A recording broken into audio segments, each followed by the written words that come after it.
মধ্যপ্রাচ্যের চলমান আঞ্চলিক উত্তেজনা এবং বিশ্ববাজারে জ্বালানি তেলের দাম বৃদ্ধির প্রভাবে তেল রপ্তানি থেকে ইরানের আয় উল্লেখযোগ্য হারে বেড়েছে।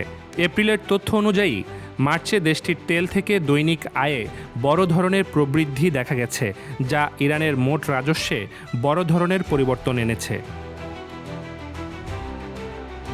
তেল বিক্রি করে মার্চে ইরান প্রতিদিন গড়ে প্রায় $139 মিলিয়ন আয় করেছে, যা ফেব্রুয়ারির $115 মিলিয়ন তুলনায় প্রায় 21% বেশি।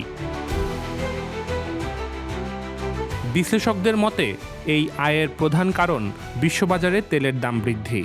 ব্রেন্ট ক্রুড অয়েলের দাম ব্যারেল প্রতি $100 ছাড়িয়ে যাওয়ায় ইরান তুলনামূলক বেশি দামে তেল বিক্রি করতে পারছে। তেলের মূল্যবৃদ্ধির কারণ হিসেবে যুক্তরাষ্ট্র, ইসরায়েল ও ইরানকে ঘিরে চলমান আঞ্চলিক উত্তেজনাকে চিহ্নিত করা হচ্ছে। এর পাশাপাশি দীর্ঘদিনের নিষেধাজ্ঞার কারণে আগে যে বড় ছাড় দিয়ে তেল বিক্রি করতে হতো তা এখন কিছুটা কমে এসেছে। ফলে আন্তর্জাতিক বাজার দরের কাছাকাছি মূল্যে তেল বিক্রি করতে পারছে ইরান।